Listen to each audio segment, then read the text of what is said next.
ಒಣ ಹುಲ್ಲು ತುಂಬಿಕೊಂಡು ಬರ್ತಿದ್ದ ಟ್ರ್ಯಾಕ್ಟರ್ಗೆ ವಿದ್ಯುತ್ ತಂತಿ ತಾಗಿ ಬೆಂಕಿ ಹೊತ್ಕೊಂಡಿರುವ ಘಟನೆ ಮಂಡ್ಯದ ಕೆಆರ್ಪೇಟೆ ತಾಲೂಕಿನ ಹರಿಪುರದಲ್ಲಿ ನಡೆದಿದೆ.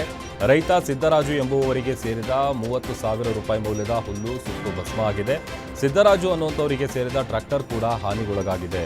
ಸ್ಥಳಕ್ಕೆ ಅಗ್ನಿಶಾಮಕ ಸಿಬ್ಬಂದಿ ದೌಡಾಯಿಸಿ ಬೆಂಕಿ ನಂದಿಸುವಲ್ಲಿ ಯಶಸ್ವಿಯಾಗಿದ್ದಾರೆ.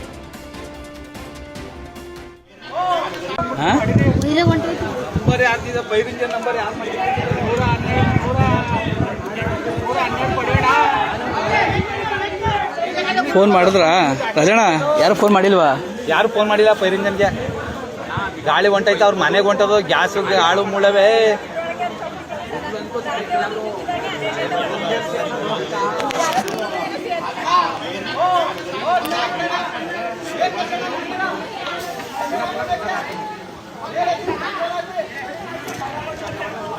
ನೀರ್ ತಾನೇ ಎಲ್ಲಿದ್ದಾವೆ ಇಲ್ಲಿ?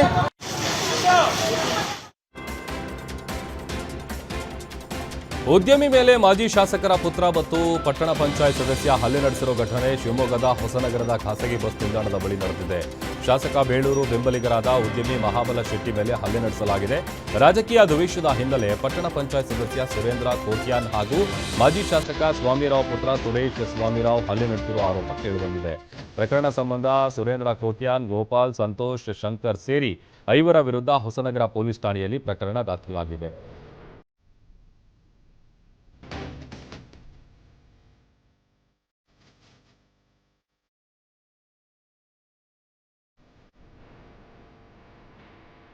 ಎರಡು ವರ್ಷದ ಮಗುವಿನ ಮೇಲೆ ಬೀದಿ ನಾಯಿ ಡೆಡ್ಲಿ ಅಟ್ಯಾಕ್ ಮಾಡಿದೆ. ಬೆಳಗಾವಿಯ ಆಜಾದ್ ನಗರದಲ್ಲಿ ಘಟನೆ ನಡೆದಿದ್ದು, ಆಟ ಆಡ್ತಿದ್ದ ಅಹಮದ್ ಬಿಸ್ಕಿ ಮೇಲೆ ಬೀದಿ ನಾಯಿ ಅಟ್ಯಾಕ್ ಮಾಡಿದೆ. ಮಗುವಿನ ಮುಖ ಹಾಗೂ ತಲೆ ಭಾಗಕ್ಕೆ ಗಂಭೀರ ಗಾಯಗಳಾಗಿದೆ. ಸದ್ಯ ಗಾಯಾಳು ಮಗುವಿಗೆ ನಗರದ ಖಾಸಗಿ ಆಸ್ಪತ್ರೆಯಲ್ಲಿ ಚಿಕಿತ್ಸೆ ಕೊಡಿಸಲಾಗ್ತಾ ಇದ್ದು, ಬೀದಿ ನಾಯಿಗಳ ಹಾವಳಿ ತಡೆಯುವಂತೆ ಸ್ಥಳೀಯರು ಆಗ್ರಹಿಸಿದ್ದಾರೆ.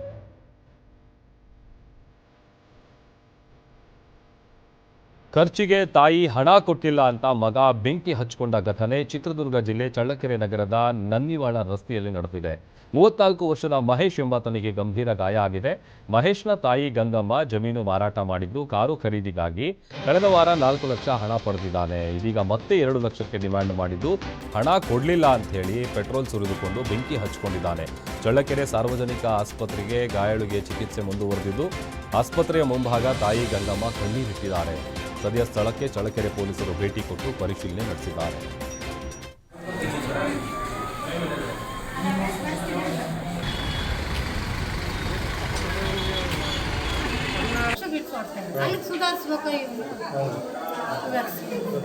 ಅಂದ್ರೆ ಯಾರು ಕೊಡಲ್ಲ. ಒಂದೇ ಸಲ 5 ಲಕ್ಷ ಬೇಕಂತ ಹೇಳ್ತಾರೆ. ಯಾರು ಈಗ ಎಷ್ಟು ಬಿಡಿಸಿದ್ರೆ ಮತ್ತೆ ಹೋಗಿದ್ದಾರೆ ಬ್ರೋಕರ್ನ ಕರ್ಕೊಂಡು ಬೇಕು, ನಮ್ಗೆ ಚೆಕ್ ಕೊಡ್ರಿ. ನಿಮ್ಮ ಹೆಸರು? ನಿಮ್ಮ ಅಕ್ಕನ ಮಗನ ಮನೆಯೊಳ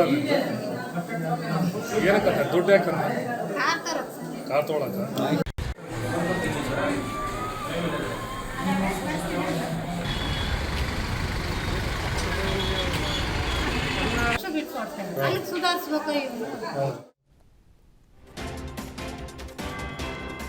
ದಾವಣಗೆರೆಯಲ್ಲಿ ಕಾರು ಮತ್ತು ಟಾಟಾ ಟ್ಯಾಂಕರ್ ನಡುವೆ ಡಿಕ್ಕಿಯಾಗಿ ಭೀಕರ ಅಪಘಾತ ಸಂಭವಿಸಿದೆ. ಅಪಘಾತದಲ್ಲಿ ಕಾರು ಚಾಲಕ ಮನೋಜ್ ಗಂಭೀರ ಗಾಯಗೊಂಡಿದ್ದು ಶಿವಮೊಗ್ಗ ಆಸ್ಪತ್ರೆಯಲ್ಲಿ ಚಿಕಿತ್ಸೆ ಮುಂದುವರೆದಿದೆ. ದಾವಣಗೆರೆ ಜಿಲ್ಲೆಯ ನ್ಯಾಮತಿ ಪಟ್ಟಣದಲ್ಲಿ ಕಮಟಾ ಕಾರಮಡಿಗೆ ರಾಜ್ಯ ಹೆದ್ದಾರಿಯಲ್ಲಿ ದುರಂತ ಸಂಭವಿಸಿದೆ. ಕಾರು ಟ್ಯಾಂಕರ್ ನಡುವಿನ ಡಿಕ್ಕಿ ರಭಸಕ್ಕೆ ಕಾರು ಸಂಪೂರ್ಣ ನಜ್ಜುಗುಜ್ಜಾಗಿದೆ. ಘಟನಾ ಸ್ಥಳಕ್ಕೆ ನ್ಯಾಮತಿ ಪೊಲೀಸರು ಭೇಟಿ ಕೊಟ್ಟು ಪರಿಶೀಲನೆ ನಡೆಸಿದ್ದಾರೆ. ಅದು ಕಾರ್ ಹಿಂಗೆ ಹೋಗ್ಬೇಕಲ್ಲ? ಅಲ್ಲ, ಇದು ನನ್ನ ಈ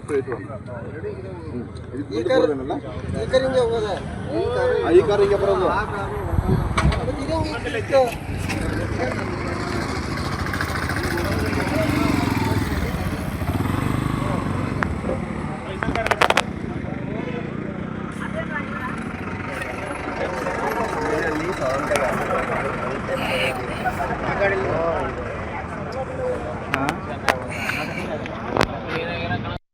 ಕಾಲ್ ಈಗ ಗಡೆ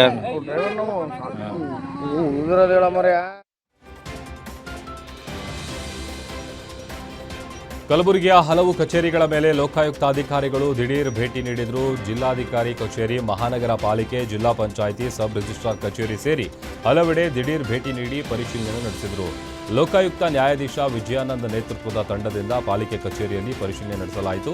ಪಾಲಿಕೆಯ ಡಿ ಗ್ರೂಪ್ ನೌಕರರಿಗೆ ಸಮವಸ್ತ್ರ ನೀಡದ ಪಾಲಿಕೆ ಅಧಿಕಾರಿಗಳ ಬೇಜವಾಬ್ದಾರಿ ವರ್ತನೆಗೆ ಲೋಕಾಯುಕ್ತರು ಕಿಡಿಕಾರಿದರು. ದಕ್ಷಿಣ ಭಾರತದ ಕುಂಭಮೇಳ ಅಂತಲೇ ಹೆಸರುವಾಸಿಯಾಗಿರೋ ಕೊಪ್ಪಳದ ಗವಿಸಿದ್ದೇಶ್ವರ ಜಾತ್ರೆಗೆ ಯಾದಗಿರಿಯಿಂದ ರೊಟ್ಟಿ ಕಳುಹಿಸಲಾಯಿತು. ವಡಗೇರ ತಾಲೂಕಿನ ಐಕೂರು ಗ್ರಾಮದಲ್ಲಿ ಮಹಿಳಾ ಭಕ್ತರು ಶ್ರದ್ಧಾಭಕ್ತಿಯಿಂದ ರೊಟ್ಟಿಯನ್ನು ತಯಾರಿಸಿದ್ದು, ಐಕೂರು ಗ್ರಾಮದ ಗವಿಸಿದ್ದೇಶ್ವರ ಭಕ್ತರು 11,000 ರೊಟ್ಟಿಯನ್ನು ಮಾಡಿ ಜಾತ್ರೆಗೆ ದಾಸೋಹ ನಿಮಿತ್ತವಾಗಿ ಸೇವೆ ಸಲ್ಲಿಸಿದ್ದಾರೆ. ಟ್ರ್ಯಾಕ್ಟರ್ ಮೂಲಕ ಗವಿಸಿದ್ದೇಶ್ವರ ಜಾತ್ರೆಗೆ ರೊಟ್ಟಿಗಳನ್ನು ರವಾನಿಸಲಾಯಿತು.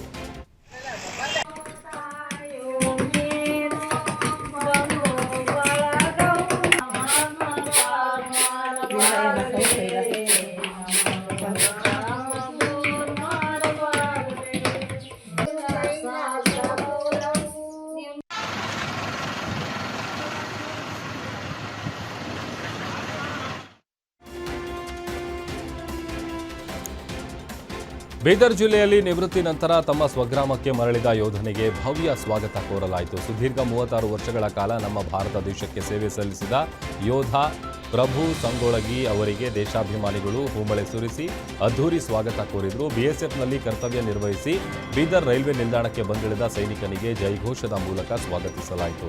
ಬಳಿಕ ರೈಲ್ವೆ ನಿಲ್ದಾಣದಿಂದ ನಗರದ ಹಲವೆಡೆ ತೆರಳ ವಾಹನದಲ್ಲಿ ಅದ್ಧೂರಿ ಮೆರವಣಿಗೆ ಕೂಡ ನಡೆಯಿತು. ಯುವ ಜನತೆ ದೇಶ ಪ್ರೇಮದ ಹಾದಿಯಲ್ಲಿ ನಡೆಯುವಂತೆ ಯೋಧ ಪ್ರಭು ಕರೆ ಕೊಟ್ಟಿದ್ದಾರೆ. ಚಿತ್ರದುರ್ಗದ ಮುರುಘಾ ಮಠದಲ್ಲಿ 30ನೇ ವರ್ಷದ ಸಾಮೂಹಿಕ ಕಲ್ಯಾಣ ಮಹೋತ್ಸವ ಅದ್ಧೂರಿಯಾಗಿ ನೆರವೇರಿದೆ. ಮೊದಲ ತಿಂಗಳ ಕಲ್ಯಾಣ ಮಹೋತ್ಸವದಲ್ಲಿ 5 ಜೋಡಿಗಳು ಸಾಂಸಾರಿಕ ಜೀವನಕ್ಕೆ ಕಾಲಿಟ್ಟರು. ಸತತ 30 ವರ್ಷಗಳಿಂದ ನಡೆಸಿಕೊಂಡು ಬರಲಾಗ್ತಿರುವ ಸಾಮೂಹಿಕ ಕಲ್ಯಾಣೋತ್ಸವದಲ್ಲಿ ಮಠದ ಆಡಳಿತ ಮಂಡಳಿ ಅಧ್ಯಕ್ಷ ಶಿವಯೋಗಿ ಕಳಸದ ಅಧ್ಯಕ್ಷತೆ ವಹಿಸಿದರು. ಮಠದ ಬಸವಪ್ರಭು ಸ್ವಾಮೀಜಿ ನೂತನ ವಧೂವರರನ್ನ ಆಶೀರ್ವದಿಸಿದರು.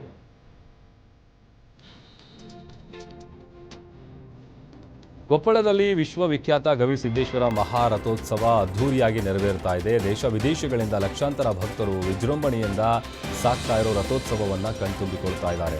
8 ಲಕ್ಷಕ್ಕೂ ಹೆಚ್ಚು ಮಂದಿ ಈ ಜಾತ್ರೆಯಲ್ಲಿ ಭಾಗಿಯಾಗಿರುವ ನಿರೀಕ್ಷೆ ಇದೆ.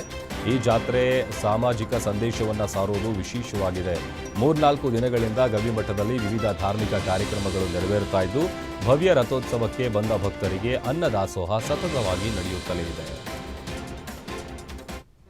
ಕಾರುಣ್ಯ ಮೂರ್ತಿ ಗೌಶುದ್ಧ ಶ್ರೀ ಮಾತೃಮಯಿ ಕಾರುಣ್ಯ ಮೂರ್ತಿ ಇವತ್ತಿನ ಈ ಒಂದು ಜಾತ್ರಾ ಮಹೋತ್ಸವ